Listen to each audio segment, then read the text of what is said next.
Si Chen Yuan, buksan mo na malamig na ako. Yung mga nakaraan, kasalanan ko na. Karapat-dapat ka ba? Kasabwat ni Yuan, hindi ko na kaya. Buksan mo muna ang pinto. Pumasok na kayong lahat, gusto niyong makita ang tao na mamatay. Karapat-dapat ba kayong maging tao? Nakuha na ang gamot at pagkain. Pasukin na siya. Sandali lang. Gaano karami ang kakainin niya mag-isa?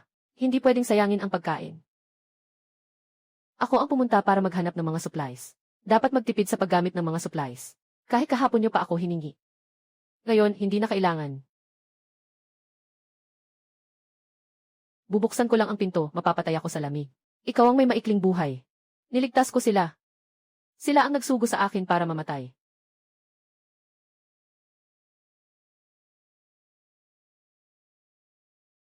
Bumalik ako sa buhay. Ngayon, 3 araw na lang ang natitira bago ang buong mundo ilamigin. 3 araw na lang. Hindi na pwede, wala ng oras. Kailangan ng maagang pagpaplano.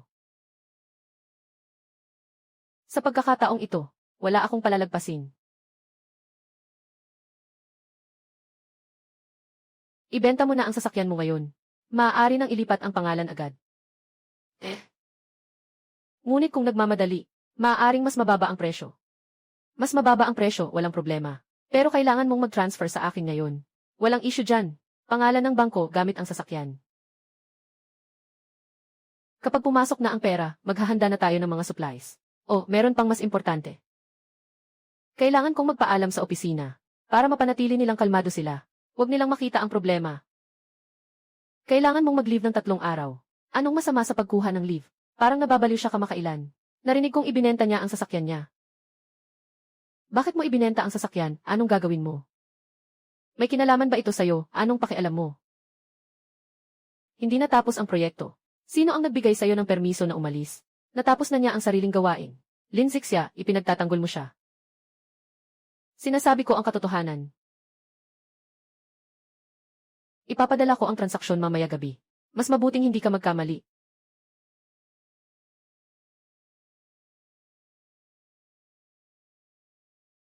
Kailangan ng magmadali. Dapat nang ihanda ang mga supplies at bahay. Kailangan ko ng 5,000 kilo ng uling. Bumili ka ng ganitong karaming uling. Ipapadala bukas. Mamaya ibibigay ko sa iyo ang address. At kailangan ko rin ng ilang gamot. Anong uri ng gamot ang kailangan? Ilagay mo ang panglunas sa lagnat at pangpawala ng sakit. Ano bang balak mo? Hindi ba't ito ay babala ng malamig na hangin? Bumili ka ng mas marami. Mas mabuting handa. Meron ding compressed biscuits, instant noodles at bottled water. 150 yuan, 100 yuan, 140 yuan, 115 yuan, 10 yuan, mga dumpling para sa taglamig, 1,005 yuan, mga parusa sa negosyo sa Land Village, 10 yuan. Mga linya ng 100 yuan, 10 yuan, instant noodles at bottled water, 100 yuan, 15 yuan, 10 yuan, 20 yuan, kanin, 100 yuan, 20 yuan, mga pangkalahatang presyo, 100 yuan. 15 yuan, 16 na yuan, 15 yuan, 100 yuan. 150 yuan, 100 yuan, mga benta, 145 yuan, mga pagkaing isda, 115 yuan, 10, mga linya ng taglamig, 1,005 yuan, mga parusa sa negosyo sa Land Village. 10 yuan, mga presyo, 100 yuan, 10 yuan, 00 yuan, 15 yuan, mga thermal blanket, at B. 100 yuan, 10 yuan, 20 yuan, kanin, 100 yuan, 20 yuan, mga pangkalahatang presyo, 100 yuan, 16 na yuan, lahat ng negosyo, 100 yuan, 16 na yuan, 100 yuan, 16 na yuan. 150, mga benta, 10, 14 na, mga pagkaing isda, 11, mga linya ng taglamig, mga parusa sa negosyo sa Land Village, mga thermal blanket, at B. 00, 100 yuan, 0 yuan, 100 yuan, 20 yuan, mga pangkalahatang presyo, 100 yuan, 16 na yuan, 15 yuan, lahat ng negosyo, 100 yuan, 100 yuan, 15 yuan, 160 yuan. 150 yuan, 10 yuan, 100 yuan sales volume quality 140 yuan, 115 yuan, 10 winter bell public should pay 1,005 yuan oil price straight line 100 yuan. 100 yuan supplies are all prepared according to the list roti rice 100 yuan, 15 yuan commission direct price heat 100 yuan whole garden front business sales skills 100 yuan, 16 na yuan 100 yuan. 15 yuan. 150 yuan, 100 yuan, 10 yuan, 14 na yuan, 11, 15 yuan, 10 Winterbell Public Straight Line, 1,000 at 5 yuan, 10 Household C Price Straight Line, 100 yuan, 100 yuan. Supplies are all prepared according to the list. If road item, 100 yuan, 15 yuan, Spring Special Thumb Action Commission Room Direct Price Heat, 100 yuan, 16 na yuan, 15 yuan, 100 yuan. Ang mga supply ay lahat ay inihanda ayon sa listahan na isinulat ko. Anda. Masyadong maikli ang oras. Gustong baguhin mula sa simula. Isang kanlungan na may pampainit. Napakahirap. Tama nga. May isang abandonadong boiler room sa tabi ng kumpanya. Kung aayusin, magagamit ito. Medyo luma na ang gusaling ito. Huwag kang basta-basta magbago. Mag-upa ako ng 3 buwan. Maaari akong magbayad ng buo agad. Magbabayad na ako ngayon. Dagdagan mo ang deposito. Para sa iyo. Sige, kung gusto mong baguhin, baguhin mo na. Itong gusali ay boiler room ng parke. Nasa kabila ng pangunahing gusali. Ikaw ang may pananagutan sa lock ng tulay. Kailangan ng 2 patong ang pinto. Dagdagan din ng 1 patong ang bintana sa itaas. Parang nagbabantay sa magnanakaw. Gawin mo lang ang sinabi ko. Masyadong nagmamadali ang proyekto. Kailangan nating mag-overtime. Kaya kailangan ng dagdag na bayad. Hindi problema ang pera. Ngunit dapat itong matapos sa takdang panahon. Sige, boss, sisiguraduhin kong masisiyahan ka.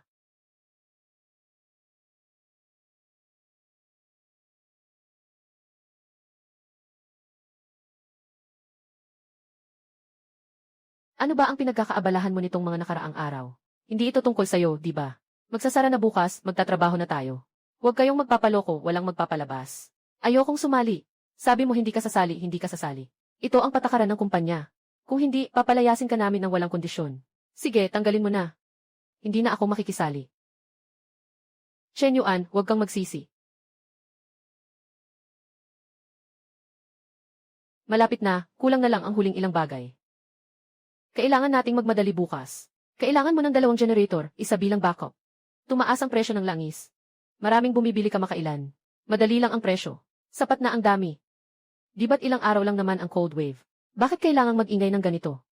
May paalala na nga sa taas. Maghanda pa ng kaunti, walang masama. Mga water bucket at spare na ilaw. Mga kagamitan sa monitoring, gusto ko lahat yan. Ihanda mo ang mga gamit ayon sa listahan. Magandang araw, Ginoong Chen. Lahat ng mga biniling materyales ay naihatid na. Ilipat mo ang mga magandang bagay sa tabi ng istante. CJ, Ginoong Chen.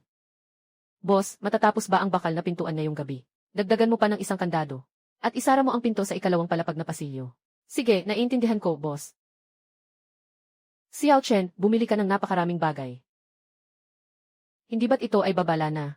Bumili ng marami, mas mabuti na handa. Marami akong bagay, tutulungan na lang ako sa pagdadala. Sobrang bigat nito. Masisira ang mga damit nyo. Huwag mong isipin na payat ako. Pero nakapag-aral ako ng ilang self-defense. May lakas pa rin ako. Tama, si Xiao Chen. Huwag mong maliitin ang mga kababaihan. Kahit na silinzik siya sa nakaraang buhay, hindi siya tumayo para sa akin. Pero hindi rin siya sumama sa kanila para saktan ako. Marahil ay dahil sa pressure mula sa kanila. Salamat ulit, Tita Wu, sa pagtulong ninyo. Walang anuman, maliit na bagay lang. Matagal na tayong nagkakatrabaho. Sige, magkasama tayo kakain mamaya. Walang anuman, nakikita ko na abala ka nitong mga nakaraang araw. Magpapahinga tayo kapag medyo libre na. Mauna na kayo, babalik na kami sa opisina. Si Tita Wu ay nasa nakaraang buhay. Ang tanging tao na tumutulong sa akin. Ay mabait din sa akin sa pangkaraniwan. Kapag dumating ang panahon ng matinding lamig, kailangan talagang tulungan si Tia Wu. Tungkol kay Lin Zixia, tingnan natin muna. Hindi ba tinanggal na nila ako? Bakit nila ako hinahanap muli? Hindi mo na naayos ang bayad sa proyekto, gusto mong tumakbo. Hindi ba't naibigay na sa'yo lahat ng dokumento kahapon? Ngayon hindi niya alam kung anong ginagawa araw-araw. Sabi nila, bumili siya ng maraming bagay. Chen Yuan. Sabihin mo sa kanila, magsisisihan ba ang lahat kapag bumagsak ang langit? May babala na mula sa taas. Kung maniniwala kayo, bahala kayo. Isang snow lang yan. 3 araw, 5, hindi pa ba titigil? Na-upgrade na ang babala. Mabuti nang maghanda ng kaunti. Sama ka na sa kanya sa pagkabaliw. Tinanggal na ako sa trabaho. Pagkatapos ng araw na ito, huwag mo na akong istorbohin. Umalis ka, nakikita lang kita, nairita ako.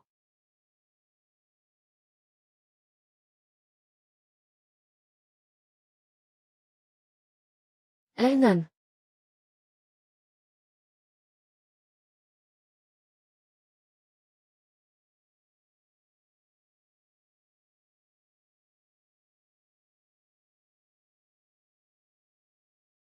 Sobrang lakas ng snow na ito, di ba?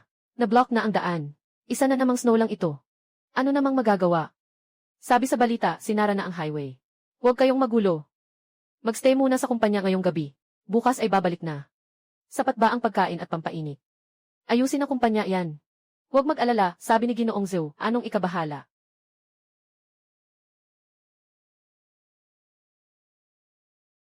Tiyak na pansamantala lang, huwag magpanik.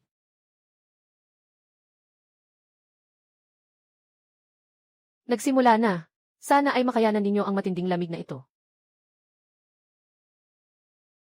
Ngayong gabi lang ito. Nagsimula na ang matinding lamig, ang katapusan ng mundo. Sa pagkakataong ito, huwag nyo nang asahan. Nagagamitin nyo pa ako bilang salapi. Bakit biglang umuulan ng napakalakas na nyebe? Anong gagawin ni Manager Zhu? Nasa bahay pa ang anak ko mag-isa. Ang bigat ng nyebe na bumabagsak. Huwag munang magtakbuhan, delikado. Napakaod ng nyebe. Nakalock tayo sa opisina at hindi makalabas. Tara, bilangin muna ang pagkain at mga makakapal na damit. CJ, alam ko kung saan may mga ekstrang damit. Pero sobrang lamig. Bakit parang humihina ang heater? Ah!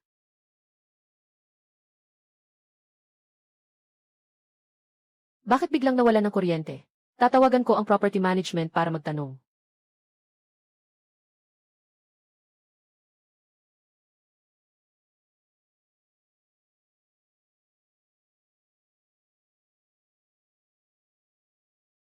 Kakaumpisa pa lang.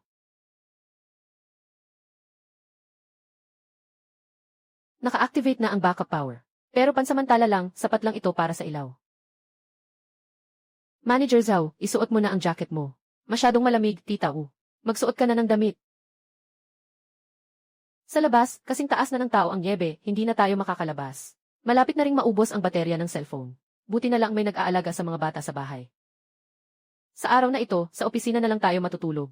Sana bukas, huminto na ang nyebe. Bakit ang nyebe ay umuulan ng buong gabi at ganito pa rin kalakas? Sa ganitong panahon, hindi naman dapat umulan ng nyebe. Talagang kakaiba itong snow. 2 araw na kayo. Patuloy pa rin ang snow. Hindi rin makontak ang rescue team. Kailangan na nating mag-organisa. Para sa kontrol sa mga supplies. At pantay-pantay na pamamahagi. Yung may pagkain, magbigay na muna. Bakit ako magbibigay ng pagkain sa iba? Pwede rin namang hindi. Kung may mangyaring masama, ikaw ang bahala. Tama, may gamot pa. Si Tita Wu ay may lagnat. 2 araw na. Anong oras na ngayon? Kung may lagnat, tiisin mo muna. Zhou Qicheng. Kakailang araw pa lang. Muling nagpakita na naman ang tunay mong kulay.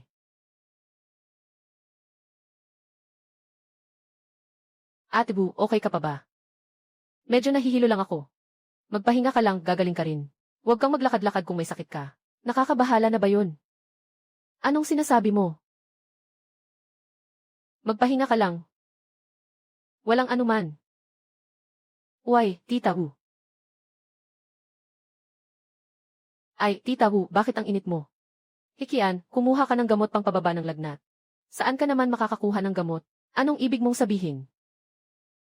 Huwag basta-basta kumuha ng gamot ngayon. Dapat ay para sa pamunuan lang ang paggamit.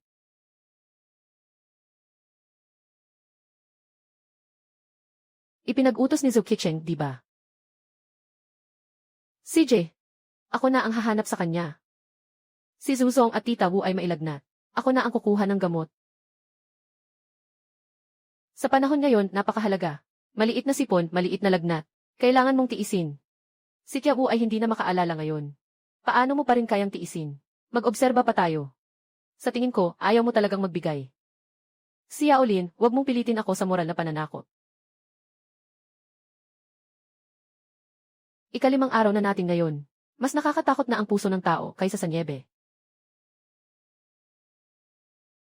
Chen Yuan. Tita Wu, may gamot na, uminom ka na.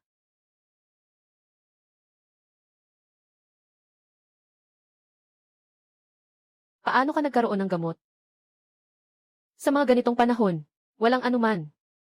Bakit sobrang makasarili ka? Huwag niyo akong gawing biktima ng moral na panghihiya. At Wu, aalis na tayo.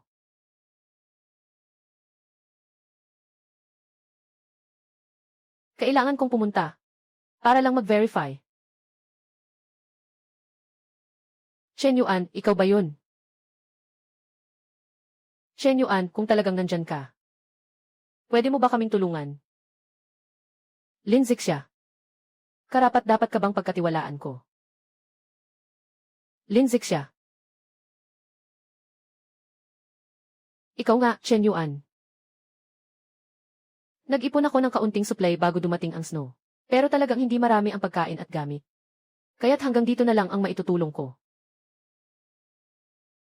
Ngayon, sa ganitong panahon, napakalaking tulong na makasama ka. Talagang nagpapasalamat na ako sa iyo. Walang anuman, aalis na ako.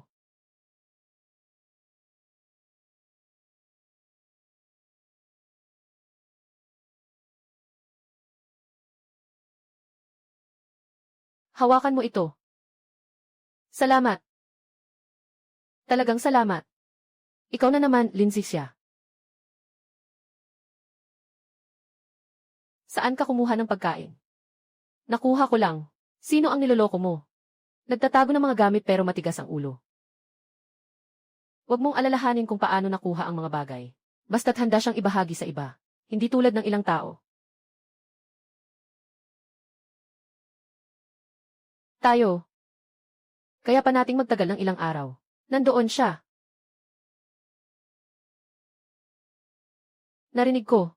Hindi mo alam kung saan nanggaling ang isang bag na puno ng pagkain at gamot. Ako ang nakakita niyan. Hindi ko kinuhanan o binenta, ako lang. Tama na. Lin Zixia. Ikaw ang unang tao na aking tinanggap. Muling itanong ko.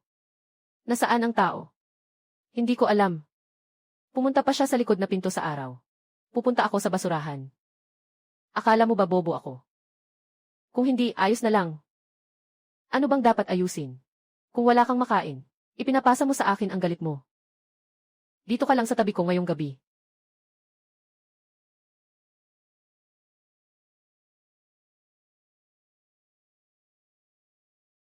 Alam ko na siyang tatakbo. Tumigil ka. Huwag kang lumapit. Chen Yuan, kung gusto mong makaligtas, bilis.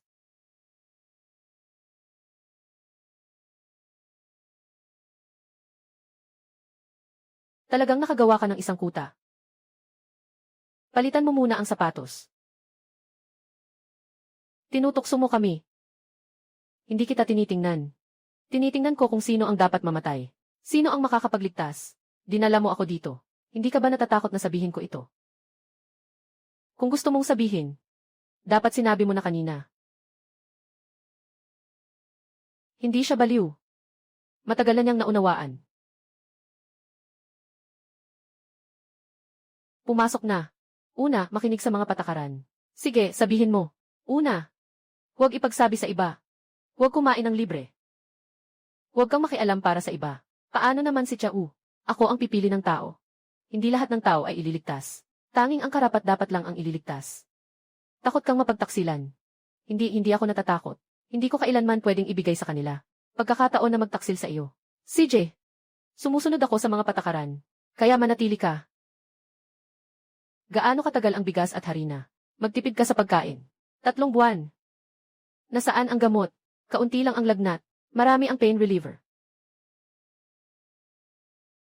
Sino ang susunod na ililigtas? Mayroon pang nurse na si Tita Chen. Unahin ang mahahalaga. Unahin ang may konsensya. May silbi rin sila.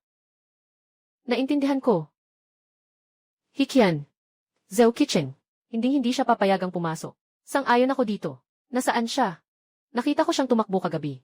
Hindi siya basta-basta tatakbo. Alam mo ba? Hindi ko alam.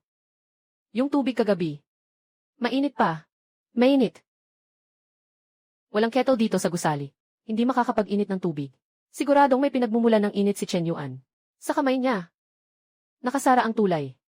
Dumaan sa likod ng pader. Siguradong may vent sa boiler room. May pagkain si Chen Yuan. May pinagmumulan ng init. Totoo nga. Si Lin Zixia ay siya ang kumuha. Bakit hindi niya kami alagaan? Dahil siya ay makasarili. Hindi ganong tao si Xiao Chen. Hindi.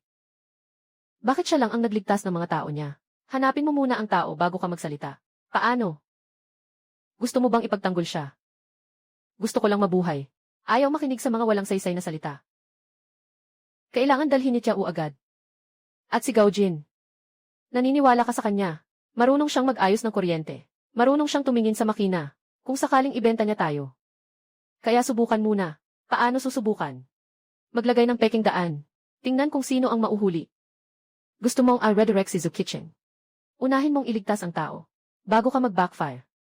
Anong sinasabi mo? Sumunod ka lang sa akin. Nakikita ko lang na gusto mong iligtas ang tao. Kung nakita mo na, parang hindi mo nakita. CJ. Pero kailangan ko ng daan para makaligtas.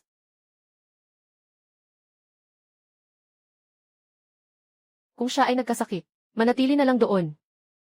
Manatili doon at maghintay ng kamatayan. Ngayon, sino ang mag-aalaga sa sino? Noong kinukuha mo ang gamot kahapon, hindi ka man lang naisip ang sarili mo. Gao Jin, tumigil ka na. Kung ayaw mong ibigay ang gamot, hindi rin nila pwedeng pilitin. Sino ang may kasalanan kung pumanaw siya? Ngayon, kulang ang gamot, hindi mo basta-basta magagamit. Anak, baka hindi na ako mabuhay. Ito ang papel na ibinigay sa akin ni Xiaolin kahapon. Mabilis kang umalis. Bakit nandito ka rin? Huwag mo nang sisihin si Xiao Gao. Nahulog ako sa kawalang malay. Nababahala ka sa akin. Ipadala mo sa akin.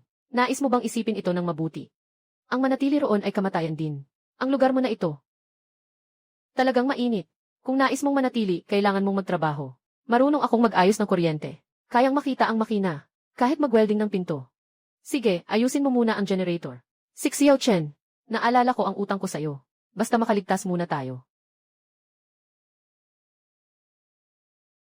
Mas mabilis pa sa inaasahan ang konsumpsyon ng langis. Kailan pa kaya tayo makakaya pang tumagal? Magtipid ka. Sa loob ng 2 buwan lang. Sabi nila kaya pa nitong tumagal ng mas matagal. Ang lamig sa labas sobra. Patuloy pa rin ang makina. Mabilis maubos ang langis. Sa ilalim na imbakan. Gusto mong pumunta sa labas para kumuha ng langis. Sa unang palapag ng opisina, naalala ko may mga lalagyan pa. Sasama ako sa'yo. May nangyaring masama sa daan. Walang tumulong. Ayaw kong pumunta. Sama-sama tayong lahat. Narinig ko. Dati ay inilagay ng mga ari-arian ang diesel sa ibaba. Ginoong Zhou, bakit hindi tayo pumunta at tingnan? Maaaring nakatago si Chen Yuan. Kaya natin itong kunin. Baka, nakatutok na siya roon. Kaya't agawin natin ito bago siya. Tama na. Umalis na tayo. Umalis muna. Nahanap na. Walang laman. Siguradong may dumaan kanina. Chen Yuan.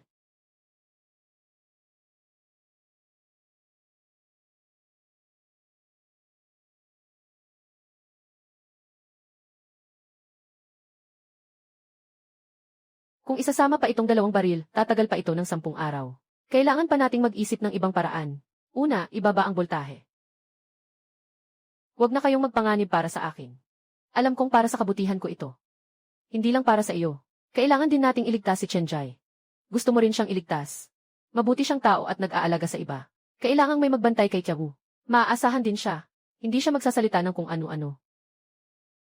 Subukan natin ngayong gabi. Xiao Shen. Huwag pilitin. Hindi naman pinipilit. Pipili lang ng tao. May langis, kuryente at pagkain sila. Ano pa ang hinihintay? Puntahan mo na siya. Wala na sina Lin Zixia, Gao Jin at Chiawu. Talagang nakahanap sila ng paraan para mabuhay. Siguradong may ibang tao sa loob na tutulong. Malapit ka sa kanya, si Lin Zixia. Alam mo ba? Hindi ko alam. Hindi ko alam kung bakit ka nag-aalala. Nag-aalala ako dahil sa inyo. Mula ngayon, walang dapat lumayo ng mag-isa. Ito ay para bantayan ang lahat. Kung hindi, lahat tayo ay magugutom. Talaga kayo. Umalis na kayo. Bilisan nyo. Nakita ko na. Nandito ang tao. Sumusunod siya. At Chen, huwag kang huminto. Nahanap na kita.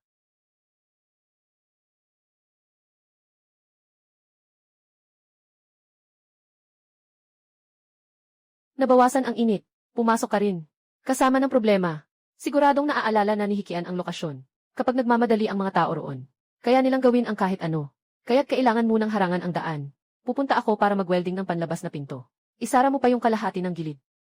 Baka mas mabuting magpalipat-lipat muna tayo. Ngayon, ang paglilipat ay katumbas ng kamatayan. Tama siya. Mas ligtas ang mag-ingat kaysa tumakbo.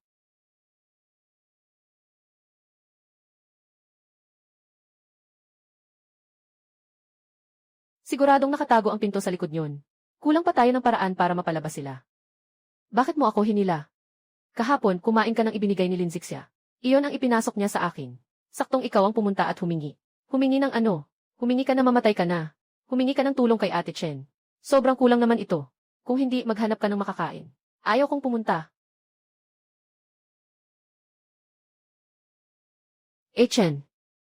Tulungan mo ako. Si Yaoli. May tao sa likod. Pero talagang magkakaproblema siya. Lalabas ako para ilihis ang atensyon. Huwag kang gagalaw.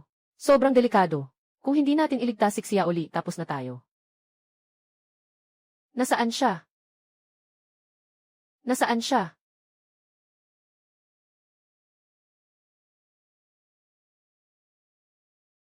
Nandyan lang siya sa paligid. Ako ang dahilan kung bakit kayo nahuli. Hindi ikaw. Sila rin, darating din sila balang araw. Uminom ka muna. Sabi ni Zhou Qicheng. May 3 buwan kang pagkain dito. Talaga namang matapang siyang mag-imbento.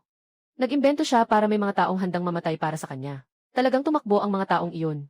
Gaano katagal kayang pigilan ng pinto? Pero natatakot akong harangan nila ang labasan. Naghahanap na sila ng tao. May kuryente, langis at pagkain sa tabi ni Chen Yuan. Pero nakasara ang pinto. Paano tayo makakapasok? Kung marami tayo, makakapasok tayo. Paano kung magkaalitan tayo? Kung hindi tayo mangangalakal, anong kakainin ninyo bukas? Kapag nakuha na, hati-hatiin natin. Ginawa ko ito sa harap ng lahat. Siya lang ang nagmamay-ari. Dapat na talagang ilabas ito. Sumama ka sa akin, ngayong gabi buksan natin ang pinto. Mas mabilis pa kaysa sa inaasahan ko. Talagang babasagin nila. Lahat umatras. Chen Yuan, alam kong nandyan ka sa loob. Buksan ang pinto, buksan ang pinto. Hindi mo pwedeng kainin mag-isa. Buksan ang pinto, buksan ang pinto. Ngayon, anong gagawin natin? Hayaan muna silang magwasak. Ayaw mong magbukas ng pinto. Saka namin ito bubunutin.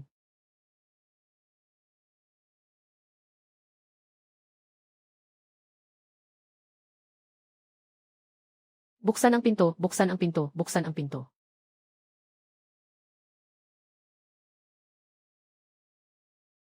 Halos nang masira ang pinto.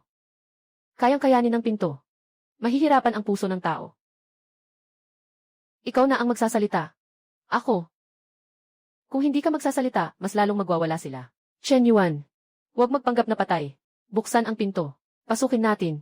Si Zhou Qicheng ang pumilit sa akin na magsalita. Ginamit niya ako bilang bait. Para mahuli kayo. Huwag kang ganyan.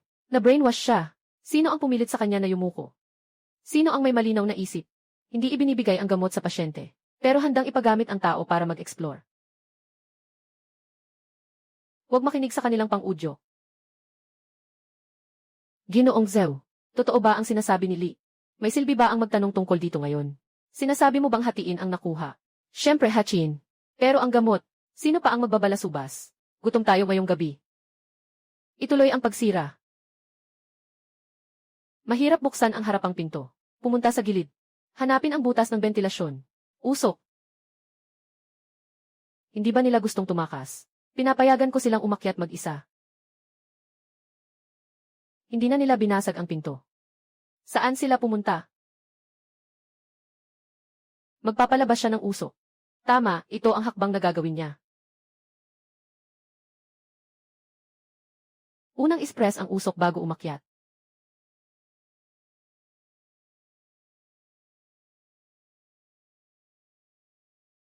Ha ha ha. Sobrang tindi ng mga taong ito. Huwag kang magsalita. Takpan ang ilong at bibig. Gusto nila tayong mamatay sa kakulangan ng hangin. Si Hikian ay talagang nababaliw. Nabarahan ang gilid ng bibig. Pumasok ang hangin mula sa likod. Kaya bang isara? Pansamantala pwedeng pigilan. Pero kung matagal, hindi na pwedeng. Kung magpapabagal pa tayo, hindi na kakayanin ni Tita Wu.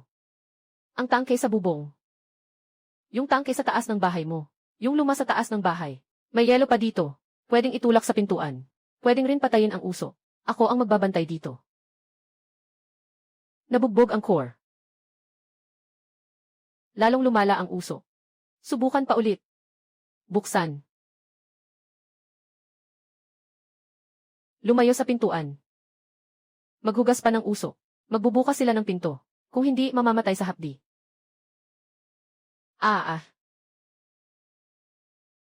Mag-ingat. Hawakan mo ako ng mahigpit. Paano pa kaya ito siraan?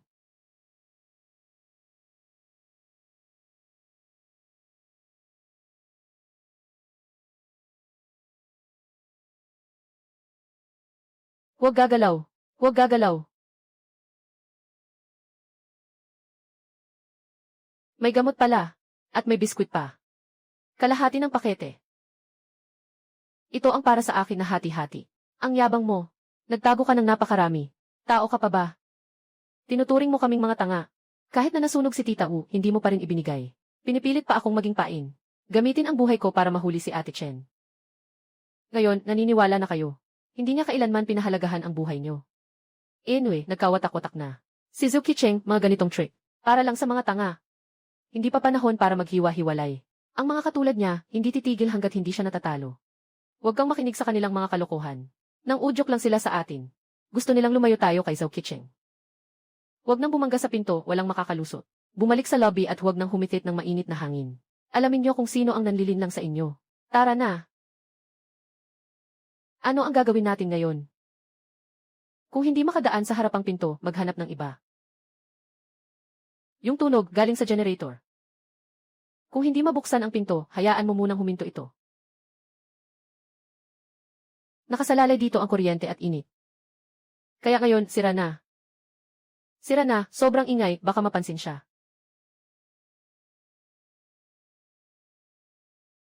Paano kung madiskubre? Huli na rin kung sakali. Mali yata.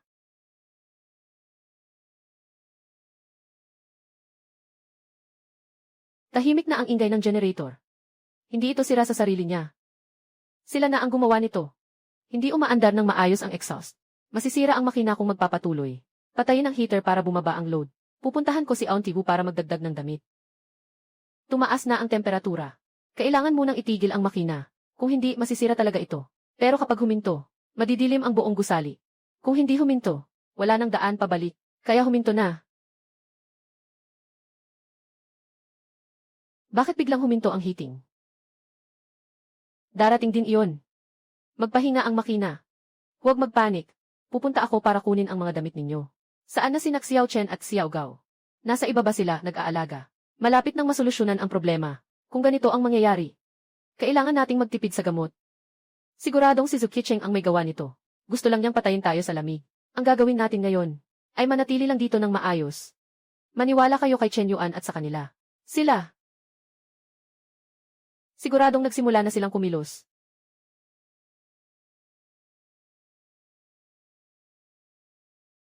Bilisan nyo, wala nang ingay dito.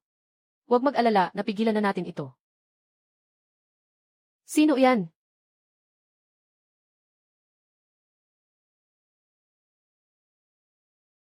Gao Jin. Hindi ka pa ba nasiyahan sa pagdami ng pinsala? Huwag mo nang hawakan ang makina ulit. Babasagin ko ang kamay mo. Kung lalabas ka, huwag mong isipin na makakabalik ka pa.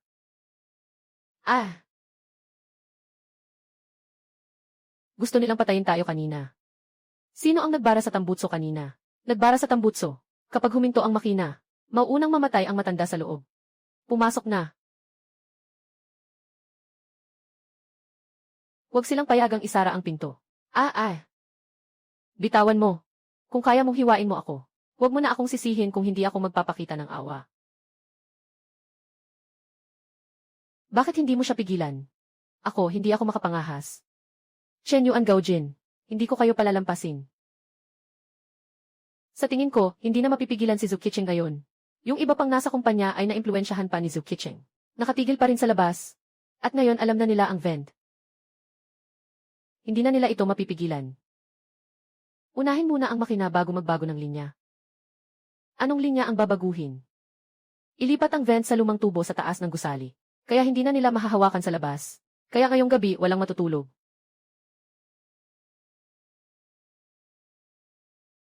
Naghahanap sila ng makina sa pamamagitan ng tambutso. Nakikinig sila sa etyo. Kung kumatok ka sa tubo, madali mong mahahanap ang lokasyon. Huwag mo akong alalahanin, unahin mo ang makina. Hindi naman maitatago ang makina. Huwag galawin ang makina. Pero pwede itong palitan ng tunog. Ilabas ang peke. Talagang nagbago ng linya. Hindi sapat ang oras ng backup na makina. Kahit sapat o hindi, kailangan pa rin gawin. Talagang nag-iwan ka ng plano, Gizi. Ngayon, medyo huli na ang lahat.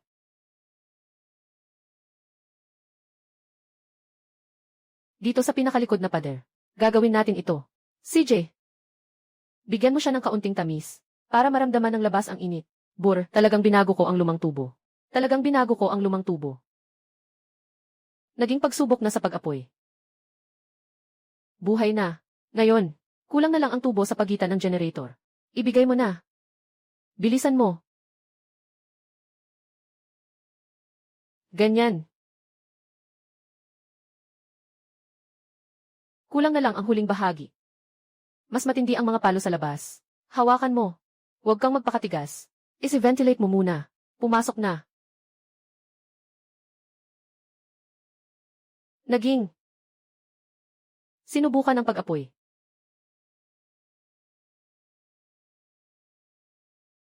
Tingnan mo ngayon. Kailan kaya nila madidiskubre na mali ang nabasag? Nakita mo ba? Nasa loob ay. Ito ay pek. Impossible. Pinapahirapan mo kami ng walang dahilan. Naghuhulog tayo ng oras, puro basura lang. Siguradong may iba pa. Siyempre meron. Saan mo naman sinasabi? Lumayo ka. Chen Yuan. Sobrang mali nila. Anyway. Karapat-dapat lang. Pero hindi siya titigil dito. Kaya bigyan mo siya ng pain. Kailangan mo pang mag-akit. Tala 2-6. 2-6.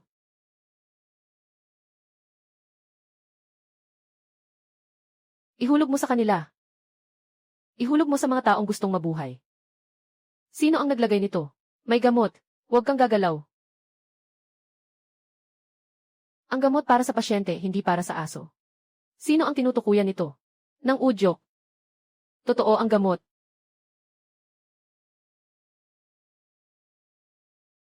At may biskwit. Isang bahagi mula kay Pangulong Zhu. Nasa inyong mga bibig na. Ay. Nangahas kang itulak ako. Anong masama sa pagtulak sa iyo?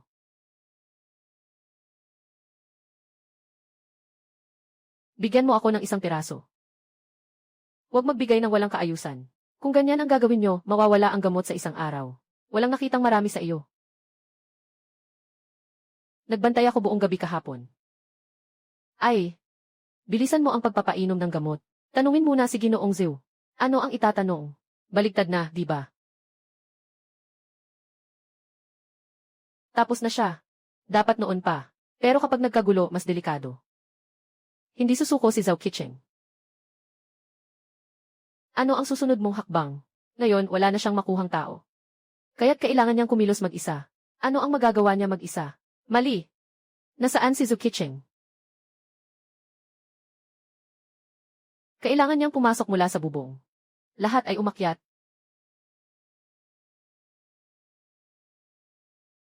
Saan ang bintana ng bentilasyon? Sa silangang bahagi ng bubong. Yung lumang bakal na kandado ng bintana ay hindi sigurado kung kayang tiisin ang tao. Ano ang gagawin ni Tita Wu? Hindi ako magiging pabigat. Samahan mo si Tita Wu sa hagdang bato. Huwag kang magtatakbo. CJ.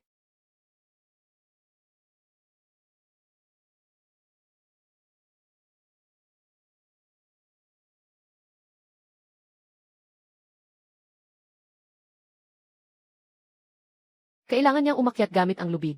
Huwag siyang papasukin. Masyadong makapal ang lubid. Pero nasa bakal ng bakal sa bubong. Maaaring masolusyonan ang naputol na tali. Putulin.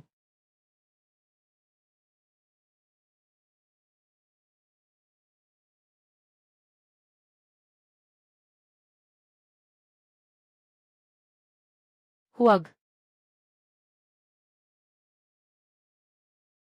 Lay.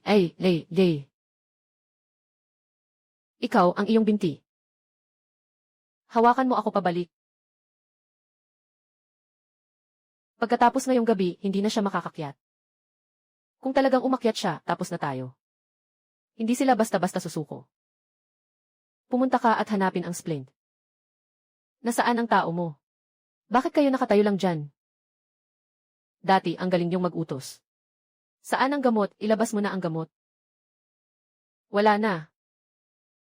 Saan ka siya pinuntahan kagabi? Bakit ko kailangang sabihin sa'yo? Kasi ngayon walang naniniwala sa'yo. Tama na, umalis na kayo lahat. Ikaw ang dapat umalis. Matapos ang pagbabago sa exhaust, medyo bumaba ang konsumo ng gasolina. Ngayon, makakababa na rin si Auntie Wu sa lupa. Ito ang buhay na naisalba ninyo. Yung mga tao sa labas, ngayon ay nagkalat na parang buhangin. Balak mo bang manatili lang dito? Nananatili tayo para mabuhay. At pagkatapos, ihanda muna ang pinto bago pag-usapan ang susunod. Natatakot ka na pag nagsalita ka. Muli kang makalikha ng pangalawang zoo kitchen. Naniniwala lang ako sa mga alituntunin. Kaya't magtakda tayo ng mga alituntunin. Makinig ang mga tao sa opisina. Wala akong tinatanggap na mga taksil dito. Kung gusto mong mabuhay, pwede tayong makipag-usap. Paano tayo makikipag-usap? Una, hindi na ako makikinig kay Zoo Kitchen. Pangalawa, ang mga supply ay ipapamahagi ng bukas. Pangatlo, unahin ang mga pasyente. Ika-4 na gustong pumasok. Ako ang pipili. Gusto niyang maging emperador. Mas mabuti na yon kaysa maghintay na mamatay kasama ninyo. Walang sinuman ang dapat magtiwala sa kanya. Sino pa ang makikinig sa iyo? Sila'y nagalit. Sila'y kumilos. Ako ang magtatakda ng pinto ngayon. Dumating ako ayon sa sinabi mo. Pakiusap, bigyan mo muna ako ng gamot. Nasaan si Zoo Kitchen? Wala nang nakikinig sa kanya. Nagtatago na rin si Hikyan. Papasukin mo siya para sukatin ang temperatura. 2 tao lang ang papasukin. Subukan ang mga alituntunin. Ulitin natin. Gusto kong mabuhay. At dapat ding hayaan ang mga nararapat na mabuhay.